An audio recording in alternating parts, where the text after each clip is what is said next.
Hi hello ವೀಕ್ಷಕರೇ, ನನ್ನ ಕಲಾ ಸಿಂಚನ ಯೂಟ್ಯೂಬ್ ಚಾನಲ್ಗೆ ಸ್ವಾಗತ.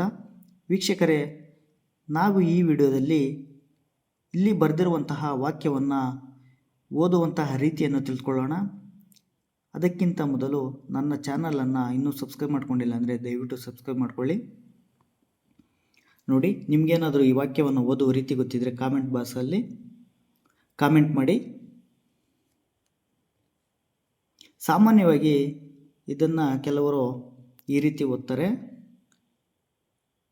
ತಿ ತಿ ತಿ ಎಂಬ ಹುಡುಗನಿಗೆ ತಿ ತಿ ತಿ ತಿ ತಿ ತಿ ಮಾಡಲು ಹೋಗಿ ಚೆ ಚೆ ಚೆ ಓದನು.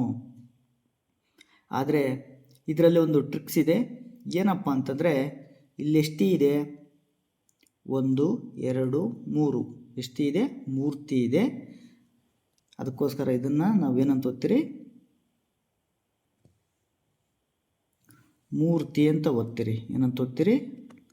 ಮೂರ್ತಿ.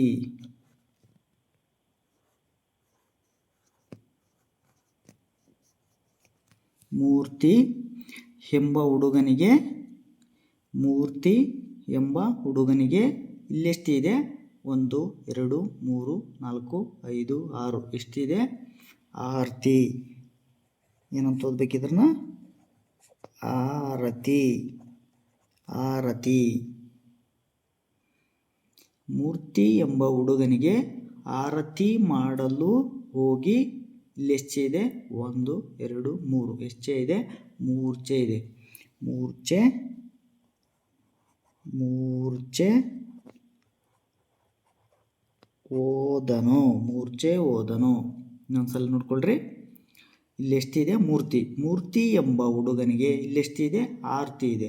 ಆರತಿ ಮಾಡಲು ಹೋಗಿ ಇಲ್ಲೆಷ್ಟೇ ಇದೆ? ಮೂರ್ಛೆ ಇದೆ. ಮೂರ್ಛೆ ಓದನು. ಈ ಥರ ಓದಬೇಕು ನೋಡಿ. ಮೂರ್ತಿ ಎಂಬ ಹುಡುಗನಿಗೆ ಆರತಿ ಮಾಡಲು ಹೋಗಿ ಮೂರ್ಛೆ ಓದನು. ಈ ರೀತಿ ಓದುವಂತಹ ಸರಿಯಾದ ಕ್ರಮ. ವೀಕ್ಷಕರೇ, ಈ ವಿಡಿಯೋ ಇಷ್ಟ ಆಗಿದ್ದಲ್ಲಿ ದಯವಿಟ್ಟು ನನ್ನ ಚಾನಲನ್ನು ಸಬ್ಸ್ಕ್ರೈಬ್ ಮಾಡಿ.